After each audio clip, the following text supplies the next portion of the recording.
नमस्कार, मैं आपका दोस्त विशाल परमार।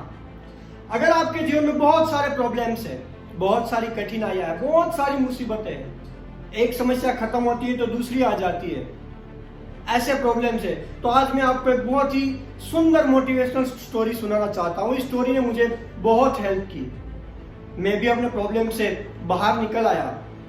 ये स्टोरी है राजस्थान की।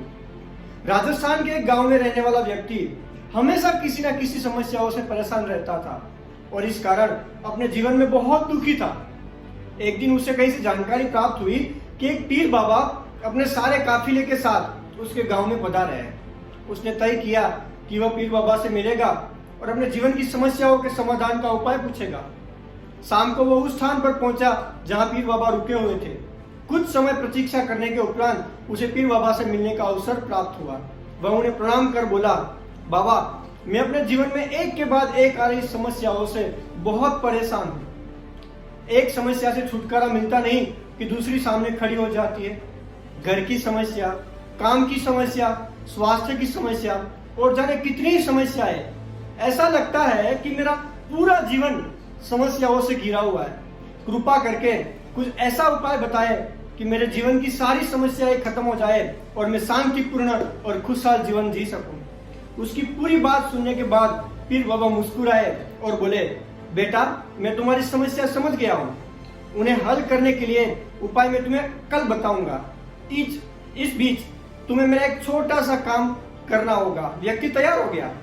पीर बाबा बोले, बेटा, मेरे काफिले में 100 ऊंट है। मैं चाहता हूँ कि आज रात तुम उनकी रखवाली करो। जब सभी 100 ऊंट बैठ जाए तब तुम सो जाना। यह कहकर पीर बाबा अपने तंबू में सोने चले गए। व्यक्ति ऊंटों की देखभाल करने चला गया। अगली सुबह पीर बाबा ने उसे बुलाकर पूछा, बेटा, तुम्हें रात को नींद तो अच्छी आई ना?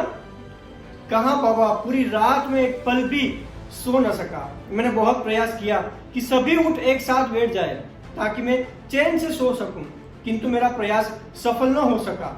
कुछ ऊंट तो स्वतः बैठ गए, कुछ मेरे बहुत प्रयास करने पर भी नहीं बैठे। कुछ बैठ भी गए तो दूसरे खड़े हो गए। इस तरह पूरी रात बीत गई। व्यक्ति ने उत्तर दिया। पीर बाबा ने मुस्कुराए और बोले, यदि मैं गलत नहीं हूं तो तुम्हारे साथ कल रात यह हुआ। कई ऊंट खुद ब खुद बैठ गए, कईयों को तुमने अपने प्रयासों से बिठाया, कई तुम्हारे बहुत प्रयासों के बाद भी नहीं बैठे। बाद में तुमने देखा कि उनमें से कुछ अपने आप ही बैठ गए। बिल्कुल ऐसा ही हुआ बाबा, व्यक्ति तत्परता से बोला। तब पीर बाबा ने उसे समझाते हुए कहा, क्या तुम समझ पाए कि जीवन की समस्या इसी तरह है? पहली, कुछ समस्या अपने आप से हल हो जाती है। दूसरी, कुछ प्रयास करने के बाद हल होती है। तीसरी, कुछ प्रयास करने के बाद भी हल नहीं होती। उन समस्याओं को समय पर छोड़ दो, सही समय पर आने पर वो अपने आप ही हल हो जाएगी। कल रात तूने अनुभव किया होगा कि चाहे तुम कितना भी प्रयास क्यों ना कर लो, तुम एक साथ सारे ऊंटों को नहीं बिठा सकते। तुम एक को बिठाते हो तो दूसरा खड़ा हो जाता है, दूसरे को बिठाते हो तो तीसरा खड़ा हो जाता है। जीवन की समस्याएं इन ऊंटों की तरह ही है। एक समस्या हल होती नहीं कि दूसरी खड़ी हो जाती है। समस्याएं जीवन का हिस्सा है और हमेशा रहेगी। कभी ये कम है तो कभी ज्यादा। बदलाव तुम्हें स्वयं में लाना है और हर समय उलझे रहने के स्थान पर इन्हें एक तरफ रखकर जीवन में आगे बढ़ना है। व्यक्ति को पीर बाबा की बात समझ में आ गई और उसने निश्चय कर लिया कि आगे से वह कभी अपनी समस्याओं को खुद पर हावी नहीं होने देगा। चाहे सुख हो या दुख, जीवन में बढ़ता चला जाएगा। Thank you.